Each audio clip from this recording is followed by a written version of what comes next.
Hi everybody, welcome back to an episode of the Reconnection Space. This is one of my solo videos where I'm answering the questions that you have sent in all about therapy and thingsology. And this was a question set by one of our members about how you build resilience. We hear this word resilience bandied around a lot. You've got to have resilience, sometimes also called grit. You've got to have grit.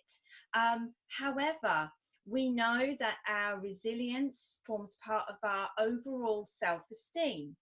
And there can be reasons why some people have more resilience than others. And this comes into play when stuff happens in life.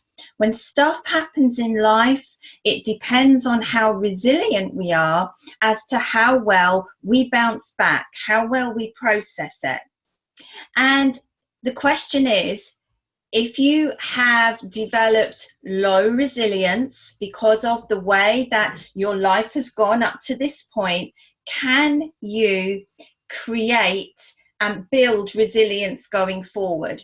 And the answer is yes. We know that now to be something that can be built.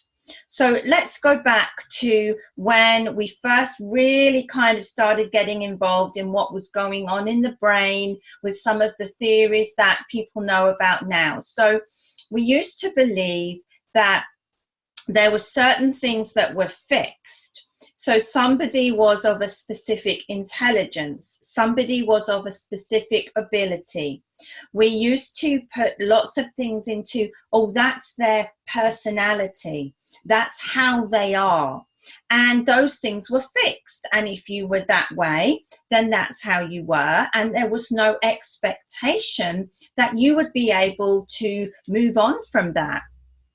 And we still nowadays, even though we know different, we still use phrases such as, oh, I'm a very anxious person, I'm a very nervous person, I'm not very good at. So we use these kind of limiting labels to explain how we are and how someone is and how we see them. However, what we now know, having moved through and looked at theories, is that yes, people have their sort of nature nurture brought into play. That's how their self-esteem is brought. That's your Bowlby, that's your attachment theory. Okay, huge part of developing that sense of self that you get and your resilience and how you see the world. But also what we now know is that resilience can be changed, can be increased, can be nurtured. We don't have to remain defined by the attachment type or the personality type that we have. We are able to grow and expand. And so some of the terms that we now hear are things like post-traumatic growth instead of post-traumatic stress disorder. And we hear growth mindset instead of fixed mindset. Somebody that you may have heard of that does a lot of work in this remit is Dr. Carol Dweck. So she's one of the people that's quoted most in terms of this growth mindset. And we're thankfully seeing this approach in schools now, where we're saying, well, actually, intelligence isn't fixed, ability isn't fixed. We can actually see that the brain can be rewired.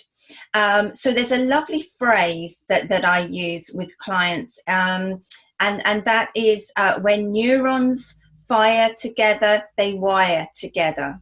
So in order to build up your resilience, firstly, ideally, what we would like to do in the therapy room is find out where this level of resilience has come from in the first place and help you to process what has already happened so that you create a stable platform going forward.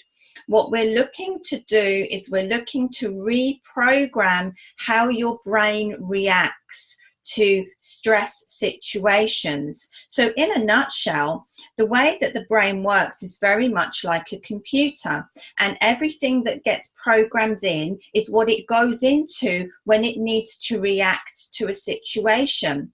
So if your computer has been programmed to see something as stressful and for you to crumble, for you to withdraw, for you to let others take control, that could be seen as having low resilience.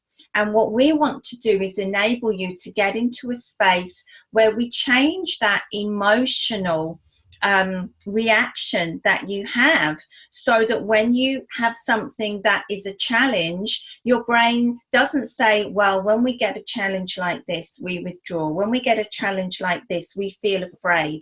What it says is, oh, a challenge. When we get a challenge like this, I see what is the solutions, what are my options, and what are my opportunities.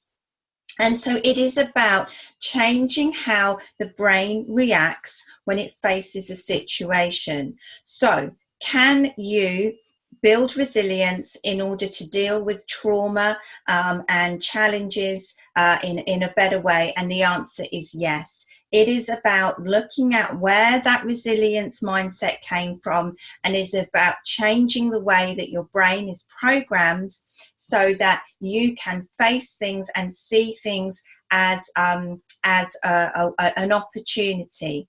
A book that I recommend an awful lot for people is The Adversity Advantage.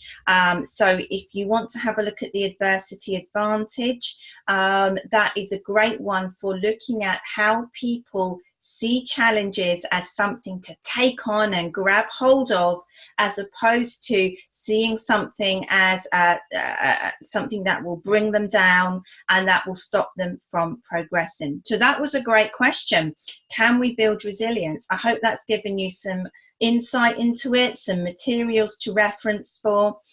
Next week, our Reconnection episode will be a fabulous interview. So if you want to be part of the Reconnection space, then please drop me a message. We're always looking for guests. And if you have a question about therapy that you want to get an answer to, then drop me a note anywhere on the Be More world and I will be happy to answer. Have a wonderful day. Take care.